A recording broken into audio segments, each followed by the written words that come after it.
Nabi pernah sebut, bila dekat dengan kiamat nanti, kalian akan melihat mati mengejut itu banyak. Bila kita mati, maka manusia tidak lagi akan melakukan ibadat. Bila dia meninggal asar esok ni, maka isyak malam ni, itulah isyak yang terakhir dalam hidup dia. Dia tak jumpa dah isyak sampai bila-bila. Tuan-tuan, ibadah buat di mana? Dunia. Lepas dunia pergi mana? Alam barzakh. Alam barzakh ada ibadat tak? Alam barzakh tak ada dah ibadat. Tak ada dah baca Quran, tak ada dah zikir, tak ada dah sedekah, tak ada dah puasa, tak ada dah mayang malam, tak ada dah haji, tak ada dah. Dunia saja kita buat ibadat-ibadat ni. Sebab tu nak kena perbetui hati ni. Setiap kali buat ibadat tu bukan pasal makhluk, terlintas pasal makhluk, istighfar 3 kali, sebut kepada hati sendiri, aku buat ni kerana Allah. Tuan-tuan, benda sayang tak boleh buat-buat. Sebut di mulut boleh, dalam hati siapa tahu. Malam ni, siapa yang paling kita sayang dalam hidup kita? Hanya Allah yang tahu apa yang duduk dalam hati kita. Isteri kita kah? Suami kita kah? Harta kita kah? Allah ataupun Rasul kah yang paling disayangi dalam hati kita? Kamu akan dibangkitkan oleh Allah dengan orang yang paling kamu diampunkan oleh Allah dan kena rahmat Allah. Kecuali mujahir, hati-hati. Apa mujahir, tuan-tuan? Orang yang apabila dia buat maksiat, Allah satar dan tutup dia pergi umum ke orang. Hak macam ni Allah tak ampunkan. Nabi kata ramai orang buat dosa, dengan rahmat Allah, Allah ampunkan orang tu.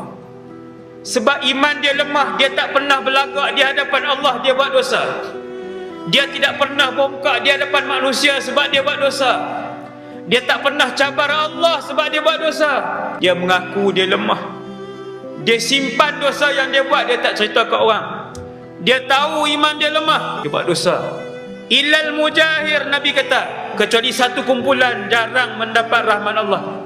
Susah untuk mendapat pengampunan Allah. Siapa, tuan-tuan? Mereka yang apabila Allah sudah tutup aib dia, dia buka aib dia depan orang. Hasbunallah wa ni'mal wakil. Hati-hati, tuan-tuan. Hati-hati dengan media sosial ni. Semua benda nak cerita, semua benda nak post. Dia tak tutup aurat, cerita tunjuk ke orang. Dia makan bulan puasa, dia cerita, dia tunjuk ke orang. Semalam dia berzina, dia masuk dalam status dia, malam dia berzina, kata boleh seorang lagi perempuan. Banyak zaman hari ni.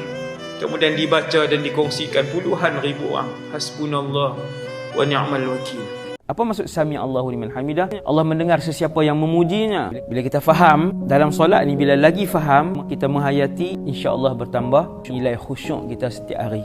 Allah mendengar siapa saja yang memujinya. Lalu kita pun puji Allah. Wahai Allah, Rabbana, wahai Tuhan kami, lakal hamd. Kepada Engkau lah segala jenis pujian. Kita orang Malaysia biasa sami Allahu liman hamidah, Rabbana walakal hamd. Tuan-tuan, ada lagi 6 cara lain untuk baca ketika bangun daripada rukuk. Semua hadis sahih. Sebab tu jangan cepat membid'ahkan orang. Sejuta hadis kita tak habis baca pun. Riwayat yang pertama, sami Allahu liman hamidah, Rabbana walakal hamd.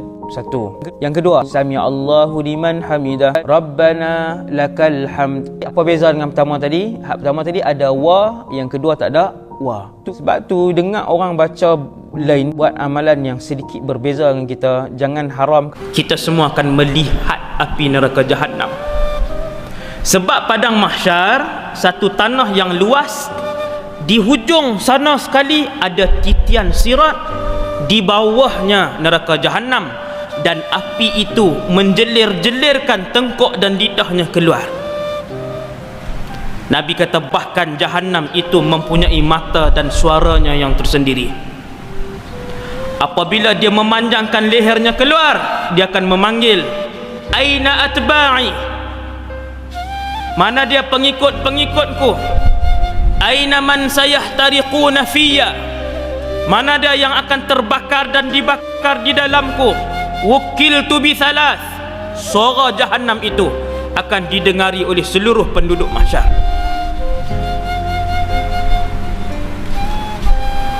Aku dikhususkan oleh Allah untuk 3 orang, kata neraka Jahannam. Aku diistimewakan oleh Allah untuk 3 kumpulan. Istimewa tu maksudnya dia nak renyuk sungguh orang ni, 3 orang ni. Kata Jahannam waktu dia duduk bersuara tu, dia ada mata yang melihat dan ada suara yang bercakap. Jahannam ini, dia kata wukil tu bi salas, ada 3 kumpulan yang aku nak sangat-sangat sekarang ni.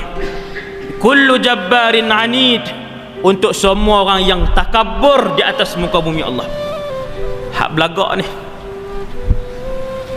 manusia yang ego dengan orang lain, belagak dengan orang lain, dengan jawatan dia hina orang, dengan duit ringgit dia hina orang, dengan kemasyhuran dia hina orang lain. Ini tunggu, kerana takabur dan bongkak itu adalah sifat yang hanya layak di dalam alam ini untuk Allah semata-mata.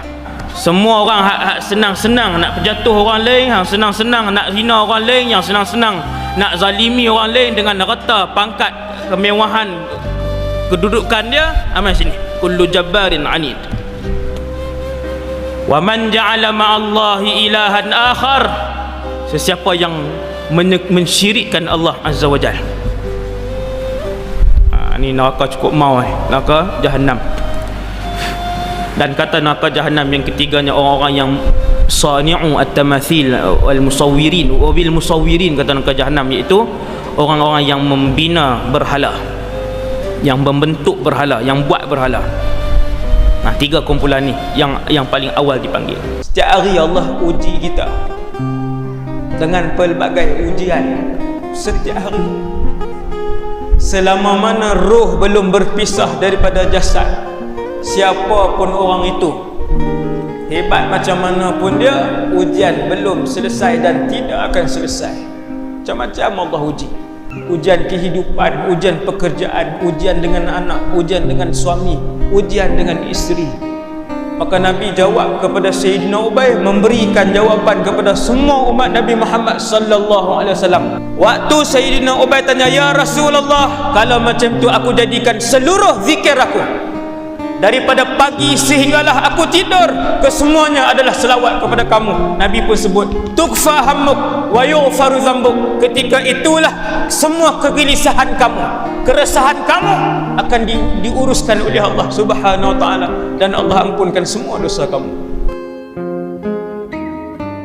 Kemudian kata Rasulullah, aku nampak satu orang manusia bersandar di Baitul Ma'mur. Nabi tengok, muka macam aku, kata Rasulullah. Wahai Jibril, siapa lelaki itu? Wahai Muhammad, itu adalah bapa segala Rasul, Ibrahim alaihissalam. Nabi pun beri salam. Nabi Ibrahim kata, selamat datang pada Nabi yang saleh dan saudaraku yang saleh. Berlaku perbualan, Ibrahim minta, wahai Muhammad, sampaikan salam kepada umat kamu, bagi tahu kepada mereka bahawa syurga itu qi'an, ada tanah yang lapang dan kosong. Untuk umat manusia ini bercucuk tanam bukan ketika di syurga, tetapi tiap-tiap kali tersebutkan subhanallah, walhamdulillah, wala ilaha illallah, wallahu akbar, Allah akan menanamkan satu pohon kepada kita dalam syurga nanti. Kemudian Nabi pun tinggalkan Nabi Ibrahim AS.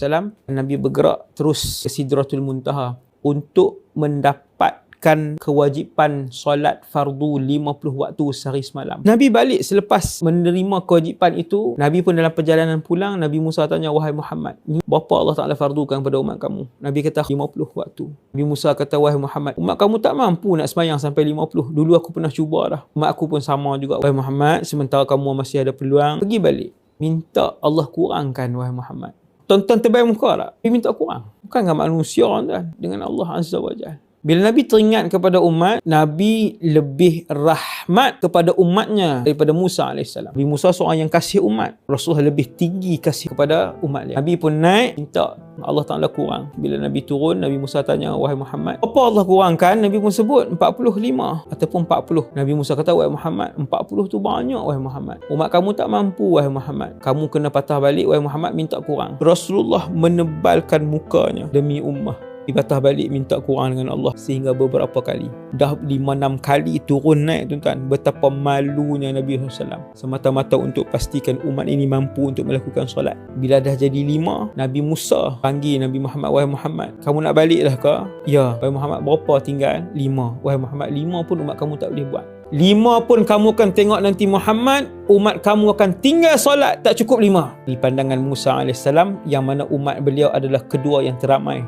Wahai Muhammad, patah baliklah, minta Allah Ta'ala kurang. Nabi kata, wahai Musa, aku malu dengan Allah. Berapa kali dah aku pergi. Jadi umat Nabi yang hari ini mendengar pengorbanan Nabi kalian. Tuan, akhir sekali Nabi pun patah balik, pergi balik ke Masjidil Aqsa, ambil burak daripada Masjidil Aqsa. Nabi pun kembali ke Mekah.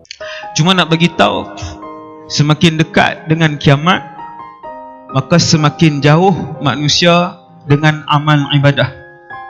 Semakin dekat masa itu dengan kiamat, maka semakin ramai bilangan orang-orang jahat. Ini kaedah. Sebab tu tuan-tuan akan lihat, bermula daripada 20 tahun yang lalu, 10 tahun yang lalu, setahun yang lalu, bermula malam ini, tuan-tuan akan lihat kebaikan itu akan berkurang. Orang baik, dia makin sikit, dia bukan makin ramai, tuan. Manusia-manusia yang suka akan maksiat dan kejahatan, dia semakin banyak. Sebab tu Malaysia boleh capai kecurian kereta tertinggi di dunia.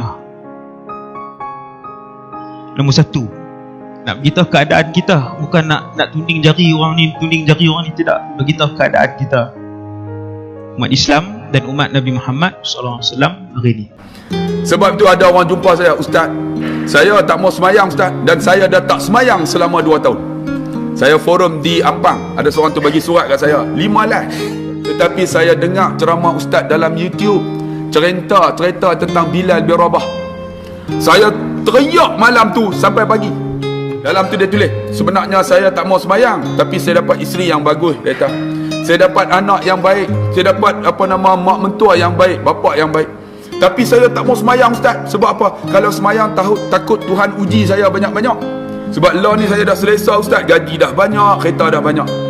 Kemudian saya telefon yang nama Zul. Zul, sebenarnya Zul, kamu senanglah, senang tu ujian, dia kata. Allah uji kamu, hang dah tak semayang dah. Hang dah lupa Allah Subhanahu Wa Taala. Sedangkan orang yang tak semayang ni tak ada keberkatan dalam hidup dia. Tuan-tuan kena ingat. Sebab tu kita anak muda, semayang jangan tinggal walau susah macam mana pun. Kerja, semayang jangan tinggal. Ada orang kata, dunia tak mau, rumah besar tak mau. Bang, rumah besar tak kisah.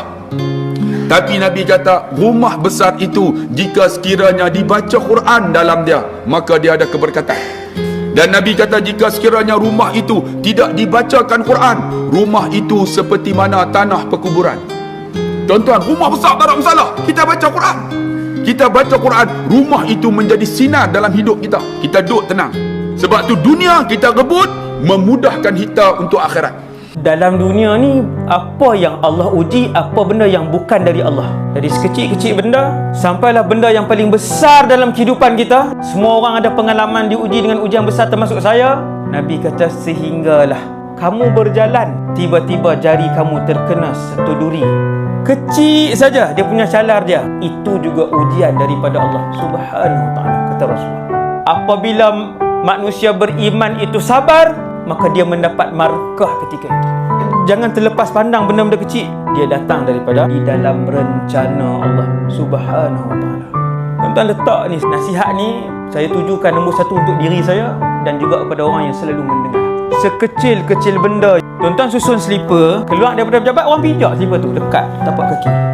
Bodoh mereka ni. Bodoh mereka ni ke bodoh? Bodoh siapa ni? Siapa yang menguji untuk slipper kamu kotor sedikit tu? Ingatlah, Allah. Kerana Allah nak bagi markah pada ujian itu. Adakah bermaksud dalam dunia ni satu orang tu tak berhenti kena uji, dialah yang paling tinggi kedudukan dia dalam syurga? Jawapannya, ya.